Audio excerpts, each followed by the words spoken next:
Intellect helps you in common sense. That faculty in yourself which helps you in your common sense is called intellect. That faculty which doesn't help you in your common sense is not intellect. Intellect and common sense, they go together.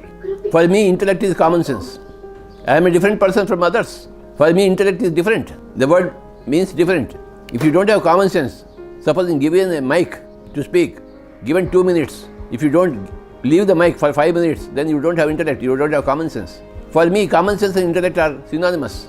I always see common sense in every person. I don't care for his great knowledge or great wisdom or even great enlightenment. I want common sense. If you are supposed to speak only for 1 minute, you should speak only for 1 minute. Even if you are Shakespeare, William Shakespeare.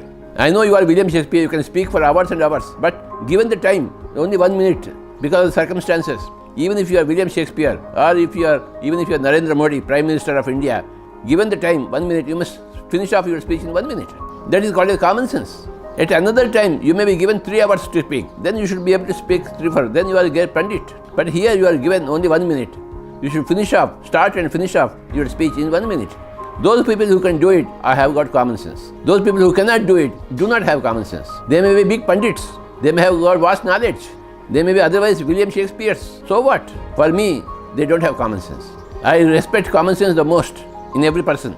If 2 people are speaking, if the third fellow is speaking, he doesn't have common sense. How can he open his mouth when the 2 others are speaking to each other? People always interject. They are very impatient to open their mouth. For me, they are stupid people. So many things go in to make up a common sense. So all those factors which go into common sense are called intellect. For me, please understand the words for me.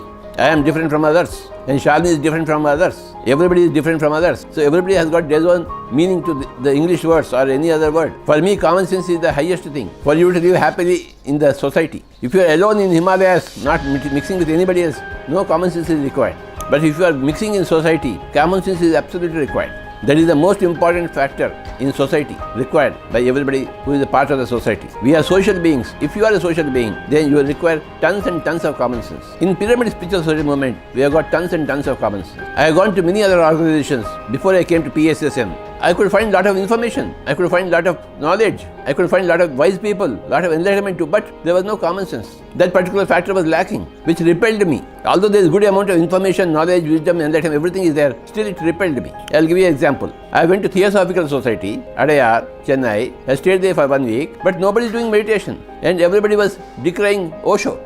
Oh, Osho is the sex guru. I found that very bad. They have not studied Osho at all. And they are criticizing Osho. How can you criticize Osho? He is such a great master.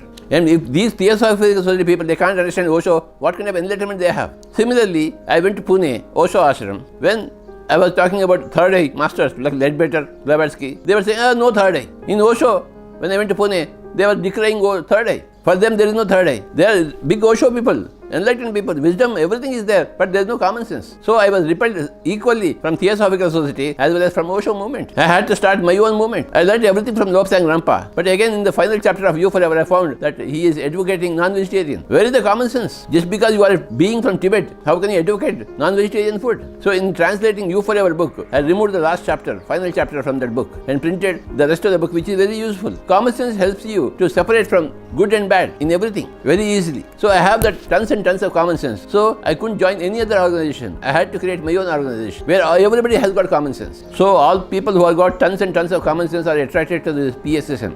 The chief distinguishing feature of PSSM is not information, not knowledge, not wisdom, not enlightenment, but common sense. Sheer common sense.